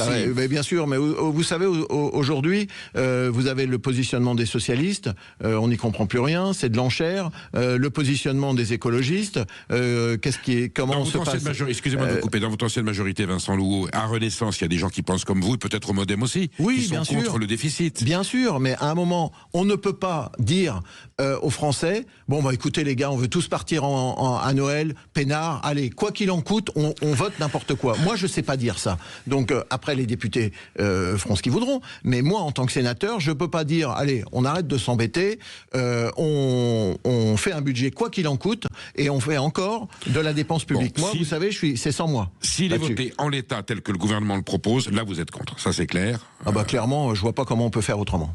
Par contre, il y aura peut-être l'abstention des socialistes qui permettra de la faire passer. Chacun fera en son âme et conscience. Si le budget est voté, le budget est voté. Et puis vous êtes dans cette opposition à ce budget, c'est clair. Donc vous n'êtes pas content. Et il pourrait y avoir des suites. Non, mais après, il y a plein de fois où on n'a pas été content. On a toujours été constructif pour une seule chose. Nous, on veut que le pays avance et on veut trouver des solutions dans un contexte qui est extrêmement difficile. Alors, autre cas de figure, pour des raisons ou pour une autre, soit que des députés partagent votre opinion, à savoir ce déficit est inacceptable, ou que la gauche disent il est passé à gauche. Imaginez que ce budget, ce PLFSS ne soit pas voté. C'est quoi la suite du programme? La suite, elle est connue. C'est la loi spéciale et on recommence un budget en janvier-février dans un contexte de municipalité où les groupes politiques vont faire de la politique politicienne pour avoir des marqueurs, pour pas trop s'abîmer avant les élections municipales. Donc on n'est pas sorti de l'ornière. Vous y êtes prêt, s'il est repoussé, vous préférez cette option? Non, nous on préfère rien. Nous on préfère. Vous ferez un choix quand même. Vous ferez un choix politique. Oui, mais je cherche pas à vous coincer du tout, mais non. Voilà. Et là, il est trop tôt. On ne sait pas comment la CMP va atterrir. Est-ce que c'est un atterrissage plus vers encore plus de taxes, plus d'impôts? On s'y opposera. Si c'est un atterrissage sur la baisse de la dépense, on est beaucoup plus ouvert. Et après, si c'est la loi spéciale, il faut pas oublier une chose, c'est que tout ça, ça coûte un peu d'argent pour la France. Et surtout, on donne un message catastrophique à nos chefs d'entreprise qui savent plus où habiter. Et les chefs d'entreprise, qu'est-ce qu'ils font pour ceux qui peuvent? Ils commencent à regarder les avions et les trains pour se barrer de France. Donc on se réveille clairement sur le fait qu'il faut être constructif, mais le fait d'être constructif ne doit pas nous faire perdre dans de la dépense qu'on n'arrive pas à résoudre, et dans le fait d'augmenter bêtement toujours les impôts. Vincent Loup, on va aller un petit peu plus loin dans le pied dans le plat. Il y a le 49.3 dont monsieur Sébastien Lecornu a proclamé qu'il ne s'en servirait pas. Or, c'est précisément dans ce genre de situation que le 49.3 est utile, et c'est pour ça qu'il a été conçu. Alors c'est vrai que ça contournerait un peu le vote du Parlement, mais la priorité c'est quoi? C'est que la République française ait un budget qui tienne la route, ou qu'on reparte dans des négociations infernales avec une situation politique chaotique. Le 49.3, vous y êtes pour s'il faut passer? On l'a dit très tôt. Vous savez moi je chasse plus, mais j'étais chasseur. Il faut des cartouches adaptées au gibier. La Constitution nous donne la cartouche du 49.3. Moi je suis désolé, vous décidez de pas utiliser la cartouche. C'est surréaliste comme situation. C'est surréaliste. Non, mais moi, institutionnel Édouard Philippe a été parfaitement clair là-dessus. Gérard Larcher, parfaitement clair là-dessus. On se coupe de certaines possibilités, et là aujourd'hui on a le Parti Socialiste qui dit peut-être qu'on pourrait faire un 49.3, mais on n'ose pas le dire. Abusé, y compris dans des situations de majorité totale, parce qu'on voulait contourner un débat interne. Mais aujourd'hui c'est un médicament pour la situation. Bien sûr, mais encore une fois, moi, et il faut pas le dire, simple sénateur de la République, force est de constater que quand on n'utilise pas tous les outils de la Constitution, on passe à côté de certaines choses qui, au bout du bout, commence à nous coûter un pognon de dingue. On est bien d'accord. D'accord. Phrase très très chère à Emmanuel Macron. Vincent Louveau, vous êtes un sénateur Horizon, ex-chasseur, agriculteur, et là, merci pour cet éclaircissage sur le budget. On voit que c'est pas simple et que c'est pas terminé. Et voilà, on continue cette heure d'échange, mais on va aller sur un sujet tout aussi douloureux, mais qui nous touche de beaucoup plus près et qui est beaucoup plus tragique, celui de la détresse de nos agriculteurs. Vous restez avec nous, vous nous appelez au 0826 300 300. Emmanuel Galasso prendra vos questions et Vincent Louveau y répondra sans détour. Sud Radio, la France dans tous ses états.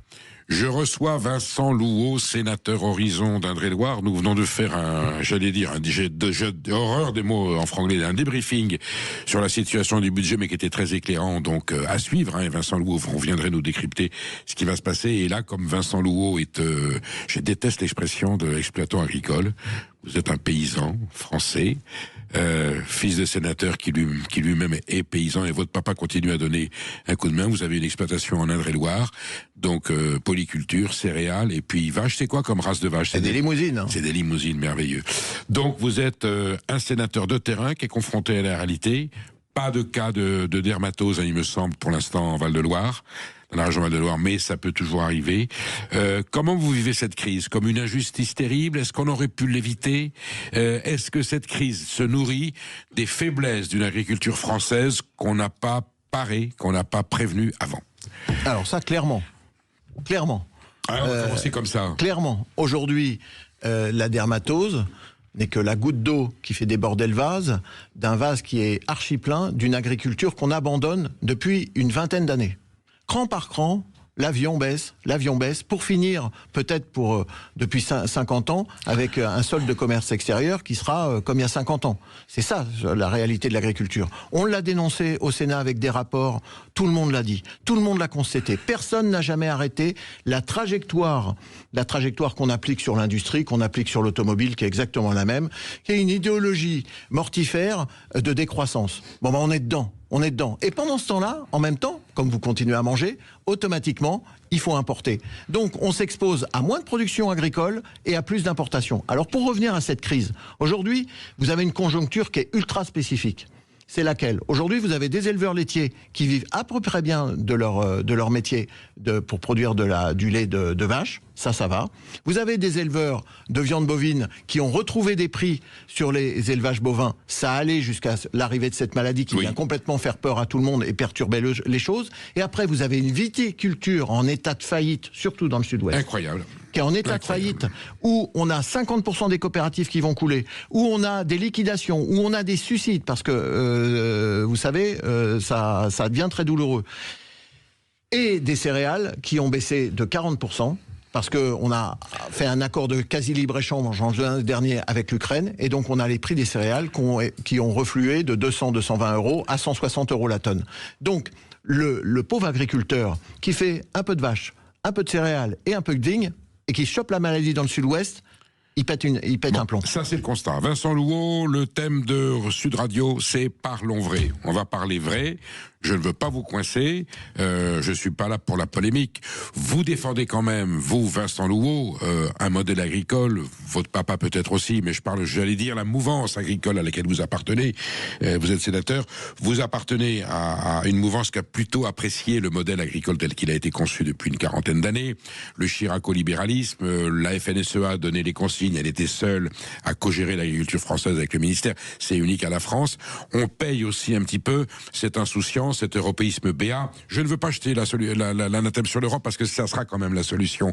Est-ce qu'on s'est quand même fourvoyé à un moment donné, depuis longtemps, sur ce modèle un peu productiviste, pas que avec l'obsession, il fallait exporter, il fallait être compétitif, et puis les structures familiales s'étaient périmées, il fallait des grandes exploitations qui puissent avoir un pouvoir sur le marché international. Est-ce que tous ces dogmes-là ne nous ont pas induits en erreur à un moment donné? Je dis pas qu'il faut tout jeter, mais est-ce qu'on n'est pas allé trop loin dans une logique que économique de compétitivité internationale, alors que l'agriculture, c'est pas que ça, c'est aussi nourrir le pays et maintenir des exploitations familiales et des paysages et des troupeaux.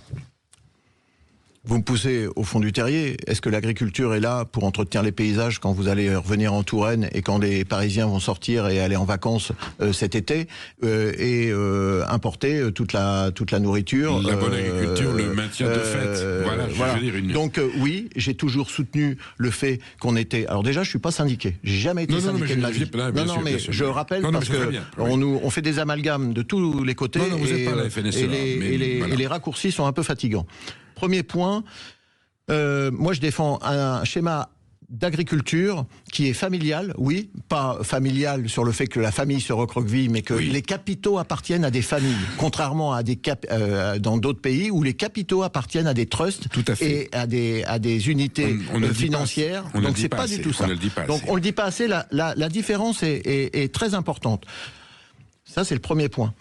Premier point, nous sommes des chefs d'entreprise qui vendons à l'export un tiers en Europe, pour tout produit. On exporte un tiers en Europe, un tiers dans le restant du monde. C'est ma fierté. Vous m'excusez, moi je suis pas un décroissant. Donc ma fierté, c'est d'assumer le fait qu'on exporte des produits de bonne qualité. Quand on exporte du blé en Afrique du Nord, sur toute la partie Maghreb, on évite le fait que les gens traversent la mer. Faut aussi le dire, parce que c'est de la géopolitique du blé. C'est la géopolitique du blé. Donc dire, ah non mais nous, on est des gosses de riches, on veut pas participer à ça parce que on a une idéologie où où on pourrait juste produire ce qu'il faut, ou alors monter des grands murs au long de la France en oubliant qu'on exporte les 2/3 de tous nos produits agricoles, matières premières et matières élaborées, ça serait quand même se coller une balle dans le pied. Donc oui, j'ai toujours défendu un schéma ouvert sur les autres et ouvert sur un certain libéralisme. Aujourd'hui, force est de constater que l'Europe nous a fait la politique du commerce, c'est la seule politique qui est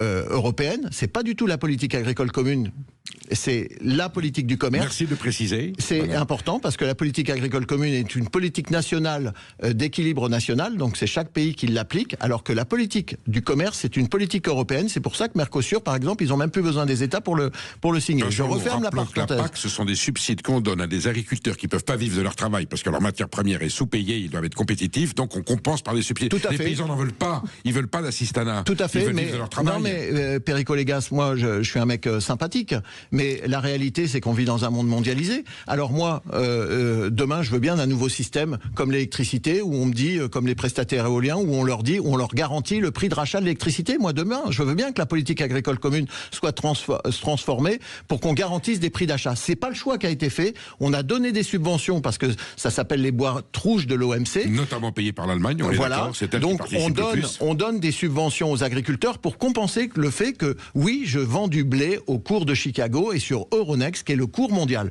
Bienvenue dans une réalité qui n'est pas autre chose. Après, il faut changer le système. C'est parce qu'un jour, on a décidé que l'agriculture française allait rentrer dans ce qu'on appelle le GATT autrefois, qui est l'OMC, c'est-à-dire le marché mondial. Est-ce qu'on aurait pu s'en tenir au contexte européen avec un traité de Rome formidable qui s'appelait la communauté économique européenne avec la préférence communautaire? On vit d'abord dans l'économie européenne. On voit éventuellement si on importe ou si on exporte. La préférence communautaire, Perico Légas, c'est déjà, ça serait, les acheteurs de blé peuvent établir la préférence communautaire. Oui. Seulement la morale de l'histoire, c'est que 50% des acheteurs sont tout contents d'aller acheter du blé qui vient de Russie, détaxé et qui est blanchi par certains pays, ou alors au Canada, parce qu'ils se font plus de marge. Toujours pour appliquer des prix toujours plus bas pour des industriels qui sont pas en grande santé aussi. Vous savez, faut pas croire que c'est un monde où les agriculteurs meurent, mais les industriels sont en grande difficulté, pressurisés par une grande distribution qui gagne pas forcément très bien sa vie, mais qui pressurise parce que la seule différenciation d'une grande surface, c'est de faire des prix toujours plus bas, qui est mortifère.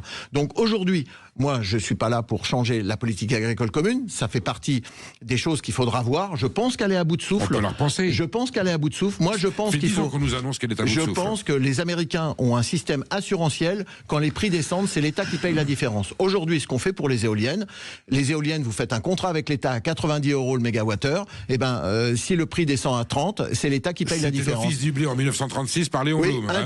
Interdit par les règles de l'OMC. Ça s'appelle les boîtes rouges de l'OMC. Voilà. Et donc, on a donné des subventions aux agriculteurs verdites, de côté très vert, pour nous donner de l'argent contre des services environnementaux. On arrête les conneries. Aujourd'hui, le monde a évolué et le monde doit s'adapter. Donc, la réforme de la PAC, est nécessaire. Seulement, aujourd'hui, dans la crise où on est, aujourd'hui, maintenant, tout de suite, les agriculteurs ne supportent plus le manque de contrôle aux frontières. Mais c'est comme Shine et Temu, c'est comme les colis, c'est la même histoire. Sûr. Nous, on a créé la taxe. C'est mon excellent collègue Rochette qui a inventé la taxe sur les colis à 2 € il y a un an en projet de loi de finances. Amendement voté à l'unanimité. Et on s'apprête à signer le Mercosur. C'est ubuesque comme situation. Mais les paysans que je rencontre me disent, mais nous, on n'a pas peur du Mercosur.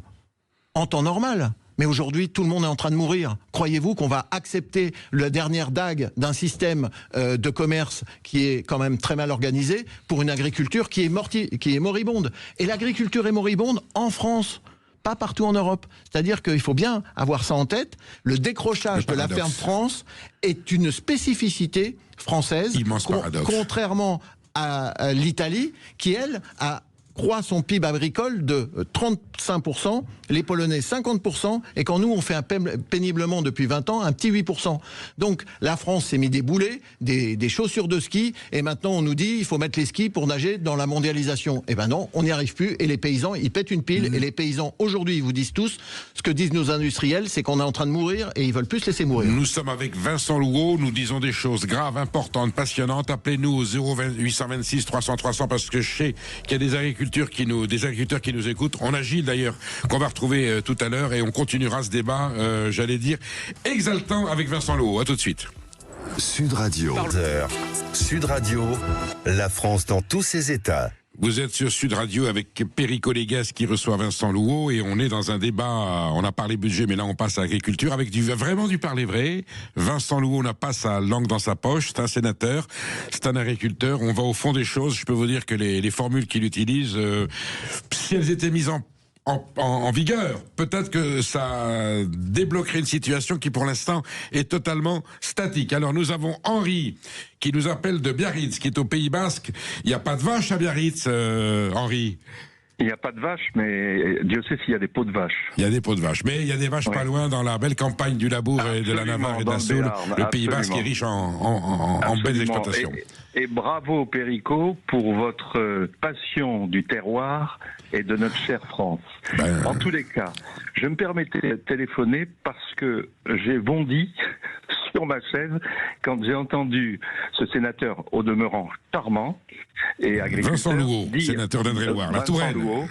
Eh bien, cher Vincent, quand vous donnez comme exemple, vous êtes sénateur, et c'est pas bien parce que vous êtes aussi français et vous recevez aussi vos factures d'électricité. Quand vous donnez comme exemple l'exemple de dire c'est l'État qui paye la différence si sur les éoliennes il y a un contrat qui a été signé à 90 euros le kilowattheure et qu'il est à 30, c'est l'État qui paiera la différence. Là, vous faites du Hollande qui avait dit lors d'une émission, c'est pas un compliment dans votre bouche, je suppose, hein. Non, c'est pas un compliment parce que si vous voulez, sur toutes nos factures d'électricité, vous, Perico, moi, Vincent, nous avons tous une participation aux éoliennes qui est monstrueuse, qui est de plus en plus monstrueuse, et vous avez un célèbre écrivain qui a formé un mouvement qui s'appelle les Gueux pour parler de tous ces problèmes. Et donc là, vous devriez, quand vous prenez des exemples, faites attention aux exemples que vous donnez, parce que cet exemple n'est pas un exemple favorable. Répondez, Vincent Louot. Alors l'exemple, il est justement très bon, parce que vous savez, mon petit cœur a saigné pendant le budget, parce qu'on va mettre 13 milliards sur une décision politique de dire on va mettre 13 milliards pour compenser justement ces énergies renouvelables. 13 milliards que vous ne payez pas du tout sur votre facture, parce que sur votre facture, vous payez le prix des réseaux, mais 13 milliards, 10 milliards précisément pour juste les éoliennes et le photovoltaïque, que vous payez avec vos impôts, monsieur. Pas du tout avec votre facture d'électricité. Votre facture d'électricité a fortement augmenté à cause des réseaux liés, justement, notamment, de l'éolien. Donc je fais ce parallèle-là pour dire, la nouvelle politique agricole commune peut très bien se faire un parallèle avec ce schéma-là. Et je dénonce, matin, midi et soir, vous pouvez aller voir sur Public Sénat toutes mes interventions. Je dénonce matin, midi et soir la gabegie sur le prix de l'électricité et surtout sur le prix que ça nous coûte, encore une fois, un pognon de dingue, sur deux sujets, le prix des réseaux et le prix des charges transférées à l'État qui sont directement payées par les contribuables. Et qui a eu l'idée de l'indexer sur le gaz, le prix de l'électricité ? Alors ça, c'est plus compliqué, c'est le merit order. C'est le film en fait, aligné sur l'aluminium, vous vous souvenez ? Non, oui, mais ça a une réponse qui est très technique, que je peux pas trop disserter, mais en fait c'est simple, c'est qu'on prend toujours le prix de l'électricité qui apporte, ce qui fait que ça coupe pas sur votre réseau.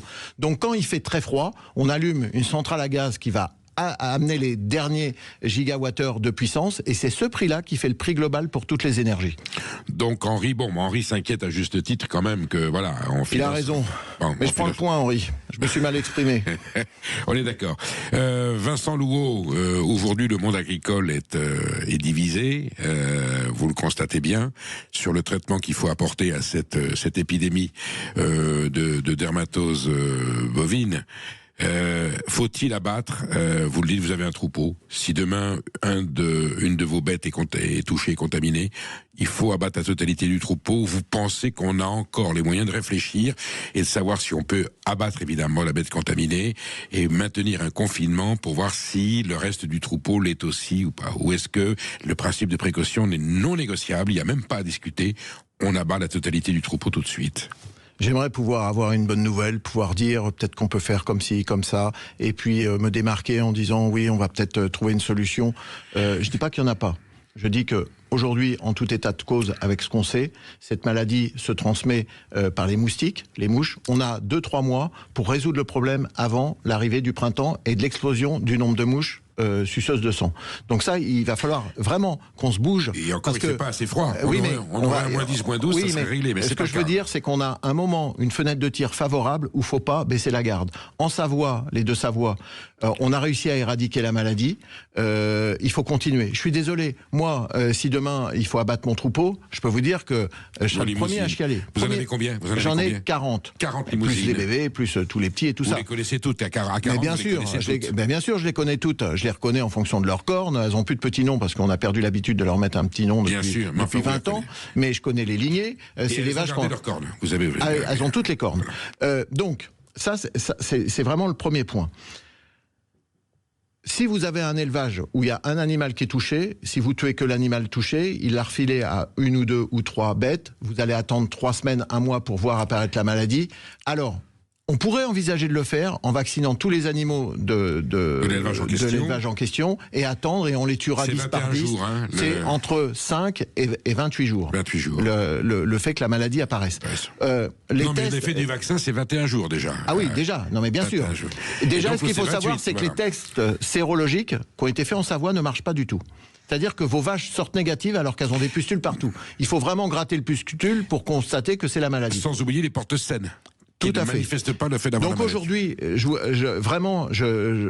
moi je suis pas là pour. J'aimerais pouvoir dire aux paysans. Non mais on vous va pas le faire. Vincent. Moi, aujourd'hui, je sais pas faire. Je sais pas faire. Par contre, dans d'autres pays où il y a eu une explosion de la maladie, comme par exemple à La Réunion. Oui. 95% des éleveurs étaient touchés, des vaches étaient touchées. Automatiquement, vous ne pouvez pas tout abattre. Donc là, vous vaccinez et vous tuez que celles qui sont malades. Alors, certains disent, on n'avait qu'à faire comme ce qu'on aurait pu faire avec le Covid, après recul, on laisse la maladie. Alors, des êtres humains, c'est hors de question. On confine parce qu'il faut sauver des vies. Mais pour les animaux, on laisse la maladie se développer.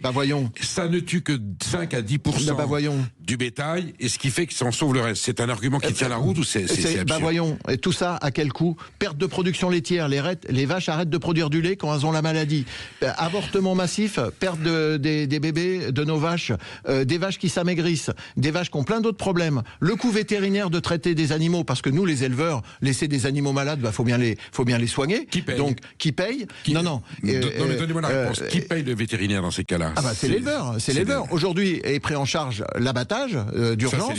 Ça, c'est l'État. L'État paye les vaches et c'est pas une opération anodine pour les agriculteurs. Moi, j'ai défendu des agriculteurs qui ont été indemnisés et qui n'avaient pas. L'État n'a pas été au rendez-vous tout à fait là pour l'argent, parce que vous savez, quand vous tuez un élevage, le temps de racheter des vaches, ça vous arrivez à les racheter, c'est le plus facile, mais il faut attendre après que les bébés arrivent. Vincent Louot, c'est le plus facile. J'ai rencontré des éleveurs du Massif central qui m'ont dit par exemple comme des vaches comme la Salers ou certaines races, on n'en trouve plus. Bien sûr. Donc je vais remplacer par de la blonde ou par de la prime, mais ma race Salers de terroir, la solidarité entre agriculteurs, c'est aussi le fait d'une chose, c'est de dire, moi par exemple, si on me demande 5, 6, 10 génisses à donner, à vendre vraiment prix coûtant à des éleveurs qui veulent se refaire en Savoie, des limousines. Si vous voulez des limousines, vous m'appelez, je dois en avoir 4 ou 5, des belles femelles que je peux vendre à pas cher, et ce serait ça aussi la solidarité qui serait bonne et saine. Évidemment, mais je crois qu'elle existe dans certaines régions. Gilles, Vincent Louot, nous avons Gilles qui nous appelle de Sérignan. Bonjour Gilles.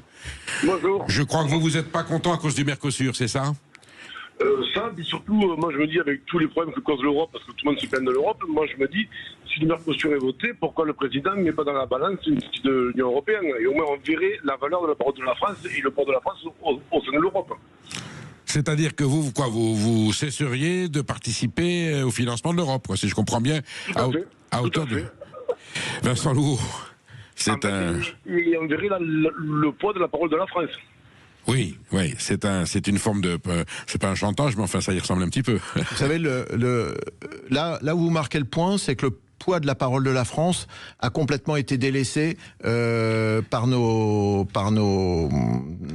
technocrates à Paris. Puisse dire, et que on avait historiquement des alliés qui étaient les Polonais, qui étaient les Italiens, les Hongrois ont toujours été nos alliés dans la politique agricole commune. Force est de constater qu'on a perdu ce lien.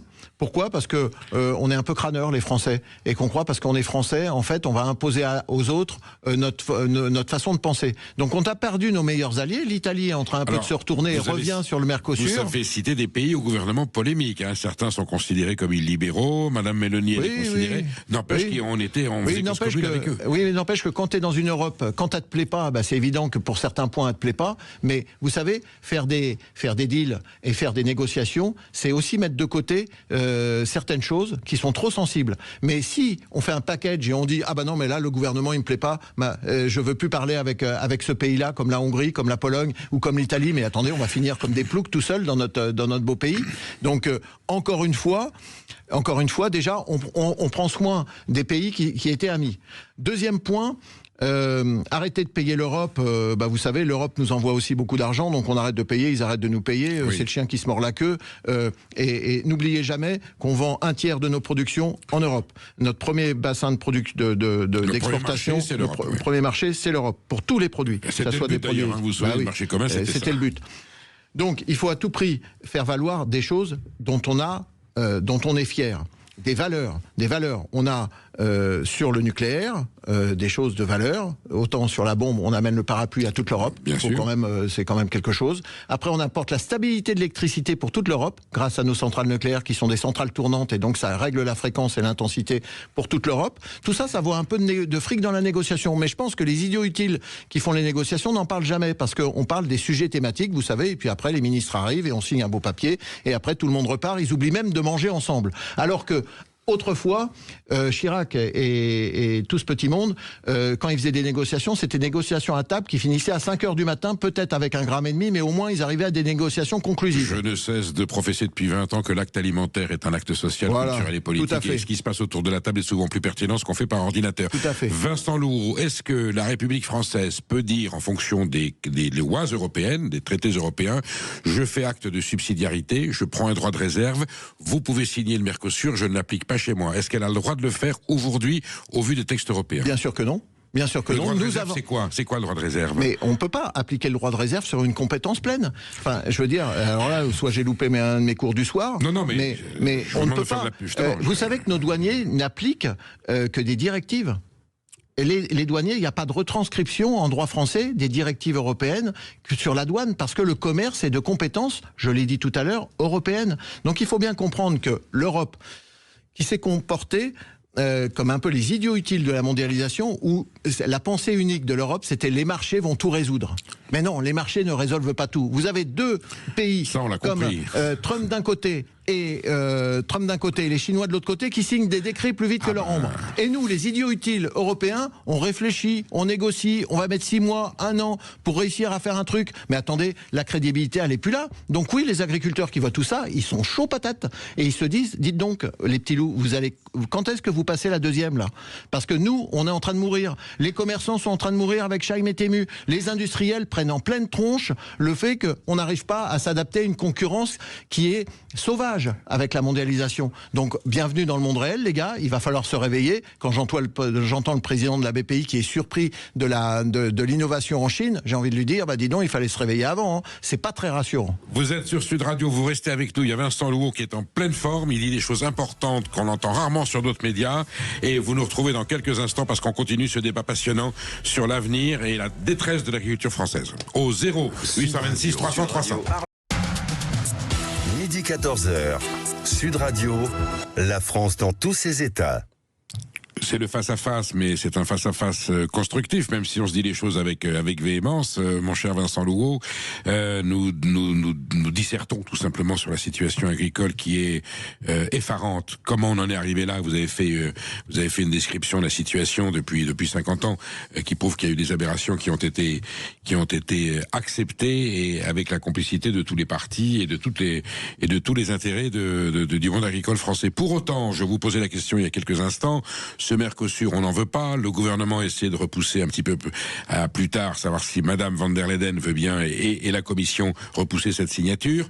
On voit bien que c'est une exigence aujourd'hui des agriculteurs qui sont en souffrance, ce Mercosur. Vous m'expliquez que même si le Parlement français votait une résolution disant la France ne signe pas le Mercosur, et que les autres pays la signent, on nous l'imposera de force? Bien sûr, c'est le droit européen sur une politique qui est européenne. Donc on est pris au piège, et c'est là où j'en veux un peu... Il y a un problème de souveraineté, là, vous mais il reconnaissez y a un problème de souveraineté, mais c'est valable pour l'industrie automobile, c'est valable pour plein de trucs. Tout à fait. En fait, il y a des parallèles qui sont monstrueusement délirants, en fait. Aujourd'hui, ce qui arrive à l'agriculture va arriver à notre industrie automobile, arrive sur le commerce avec Charim et Tému qu'on n'arrive pas à endiguer. Oui. Si on ne se réveille pas, l'agriculture, ça sera le problème de demain pour tout le pays. Première année où nous serons peut-être déficitaires, c'est qu'on aura importé plus de produits alimentaires que nous en aurons exportés. En valeur, tout à fait. En valeur, tout à fait. Alors c'est une grande fierté. Hein. L'excellence de l'agroalimentaire et de l'agriculture française, aujourd'hui on s'est fait passer devant le nez par le Made in Italia qui a été vendu partout dans le monde et les Italiens y arrivent. Et nous...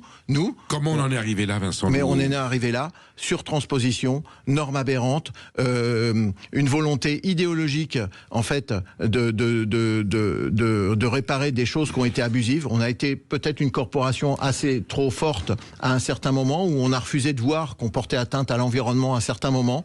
Donc on a mis du temps à cranteler le fait qu'il fallait prendre soin et que la demande aussi de nos habitants, c'était une meilleure façon de produire. On a fait énormément d'efforts depuis 20 ans. Oui. On a fait...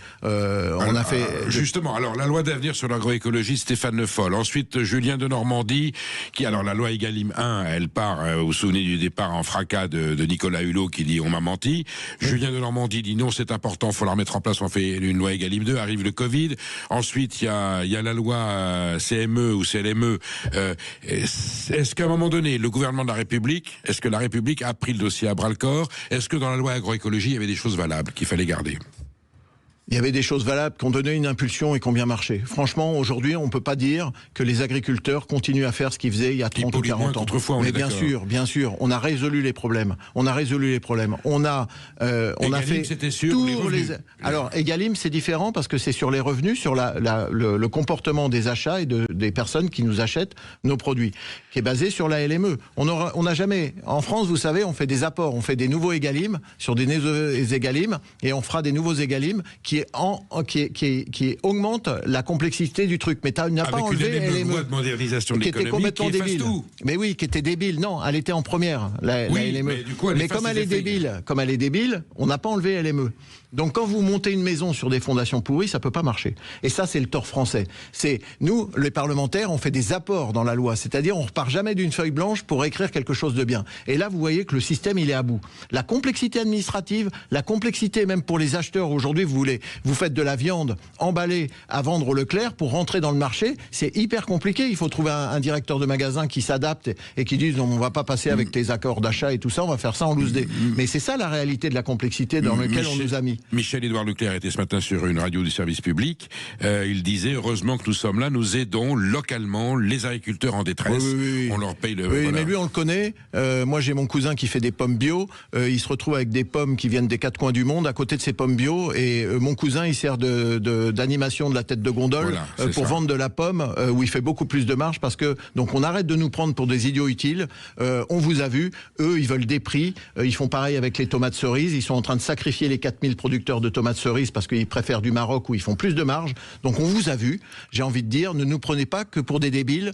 Monsieur Michel-Édouard Leclerc, que j'aime beaucoup et que je connais très bien. Vincent Louveau, la grande distribution aura été quand même, alors bon gré mal gré, une des origines du drame agricole français.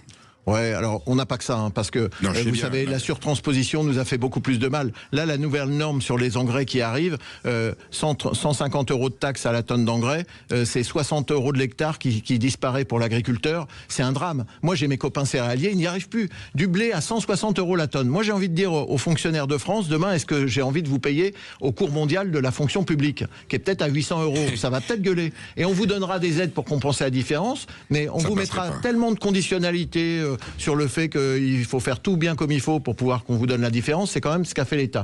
On a perdu 35% des subventions agricoles depuis 20 ans sur l'agriculture, en euros constants, et en même temps, on nous annonce moins 25% sur la politique agricole commune prochaine. Bon, si vous voulez faire un grand plan de licenciement sur l'agriculture, faut pas vous y prendre autrement. Donc aujourd'hui, la révision de la trajectoire, il va vraiment falloir la faire. La simplification promise depuis 20 ans, personne n'est capable de planter un boulon dans ce pays de simplification. On a quand même même l'outil des décrets et des arrêtés où on pourrait travailler sur le réglementaire. Ah bah non, on nous dit il faut une loi, tout le monde se renifle pour savoir comment on va faire. Mais attendez, c'est quoi cette histoire? On est un pays quand même ubuesque. On a tellement créé de systèmes étatiques, de normes, de protocoles, qu'aujourd'hui le système est autostable. Et j'ai dit hier, de façon très agacée, moi je n'ai plus l'influence auprès de la ministre pour lui dire on arrive à avoir des victoires. Moi, sénateur d'Indre-et-Loire, je n'ai aucune victoire en parlant et en essayant de faire bouger les lois. C'est un constat douloureux. Vincent Louot, on a l'impression que le syndicalisme agricole est en train de se redistribuer, se bouleverser. On avait une FNSEA dominante depuis très longtemps. Est arrivée la Confédération paysanne, la coordination rurale, qui est une scission plus ou moins, conservatrice de la FNSEA. Aujourd'hui, c'est la CR, c'est la coordination rurale. On recevait hier pendant 1 heure Bertrand Ventot, son président. C'est elle qui a l'air de prendre la tête de ce combat. La Confédération paysanne, qui était très à gauche, a l'air de faire du suivisme, et on sent qu'à la base de la FNSEA, il y a des gens qui disent on se sent plus représenté par notre sommet. Est-ce que le syndicalisme agricole aujourd'hui peut devenir reconstitué, efficace et apporter des solutions? Non, mais le syndicalisme agricole a exactement le même symptôme que la politique. Les grands partis politiques ont disparu, ils sont en dessous de moins de 5%, et aujourd'hui, ou à 5-10%, je dis à la FNSEA, bienvenue dans le monde réel. Comme le PS et le RPR. Et voilà, exactement pareil, bienvenue dans le monde réel. Et j'ai envie de leur dire, vous savez, quand on refuse un meilleur partage de la politique agricole commune et qu'on freine le fait de mieux répartir entre les zones intermédiaires, les zones du Sud, la manne financière de la PAC. Ils ont gardé l'essentiel de la PAC. En fait, c'est le même prix à l'hectare que vous soyez riche ou pauvre. D'accord. Ils n'ont jamais voulu toucher à ça parce que pour eux, c'était une ligne rouge. Bon, bah, j'ai envie de dire, maintenant, vous allez payer l'addition.